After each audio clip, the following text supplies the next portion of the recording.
তো একজন স্ট্রোক রোগীর ক্ষেত্রে কখন আসলে ফিজিওথেরাপি শুরু করা উচিত এবং যদি দেরি হয় তাহলে কি ধরনের সমস্যা হতে পারে? খুবই গুরুত্বপূর্ণ একটি কোশ্চেন। আসলে স্ট্রোক একটা ভয়াবহতার নাম, আপনি জানেন, এবং রিসেন্ট গবেষণায় দেখা যাচ্ছে প্রতি 3 সেকেন্ডে একজন মানুষ স্ট্রোকে আক্রান্ত হচ্ছে এবং প্রতি 4 জনে একজন মানুষ স্ট্রোকের ঝুঁকিতে রয়েছি আমরা। সো এটা বিরাট একটা ইস্যু।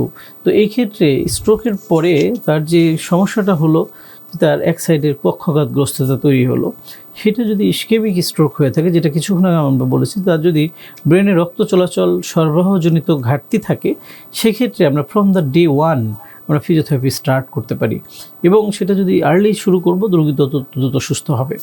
আর যদি হিমোরেজিক স্ট্রোকের কথা বলি, যেখানে রক্তক্ষরণ হয়েছে, সেক্ষেত্রে আমরা 7 দিন, 10 দিন, 14 দিন রোগী ভেদে, তার সমস্যা ভেদে আমরা একটু অবজার্ভ করতে বলি, কারণ তার এমনিতেই রক্তক্ষরণ হয়েছে, সেখানে যদি আমরা এক্সারসাইজ করি তার রক্তক্ষরণটা আরও বেড়ে যেতে পারে। সেক্ষেত্রে অ্যাকর্ডিং টু সিভিয়ারিটি আমরা কারো ক্ষেত্রে 7 দিন পরে স্টার্ট করতে বলি, কারো 10 দিন, 14 দিন, 21 দিন। আর একটা কথা আপনি বললেন, যদি ডিলে হয় সেক্ষেত্রে আমাদের কি জটিলতা তৈরি হতে পারে।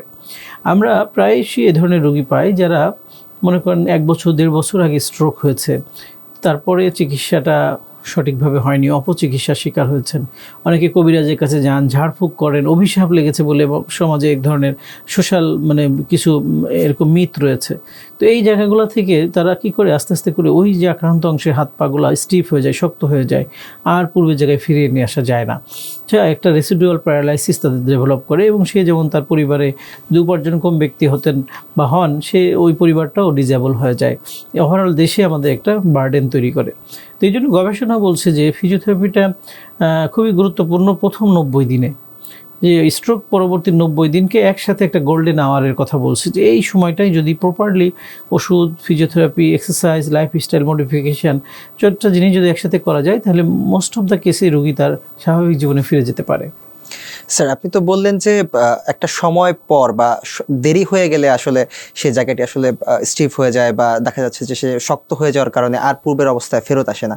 সেক্ষেত্রেও কি ফিজিওথেরাপির কোনো ভূমিকা রয়েছে? যারা হয়তো অনেক দিন লেট করে ফেলেছেন, চিকিৎসকের পরামর্শ নেননি বা কোনো ধরনের ফিজিওথেরাপি নেননি, সেক্ষেত্রে কি আসলে কোনো সমাধান রয়েছে? ধন্যবাদ। আসলে আমরা সেক্ষেত্রে যেটা বলি যে something is better then nothing. উনি যে সময়টা আসলো হয়তো অনেক দেরি হয়ে গেল, বাট যে অবস্থানে আছে সেই অবস্থান থেকে তার কোয়ালিটি অফ লাইফ হয়তো চেঞ্জ হবে, অবস্থান থেকে অবস্থানে পরিবর্তন করা সম্ভব হবে। বাট আগে নিলে যেমন তার পরিপূর্ণ সুস্থতা পেতে পারতো, এই ক্ষেত্রে তার পরিপূর্ণ সুস্থ হওয়াটা কঠিন, হয়তো সম্পূর্ণ সুস্থ হওয়া সম্ভব নয়, কিন্তু তার যে কষ্ট আছে সেটাকে লাঘব করা বা কমানো সম্ভব।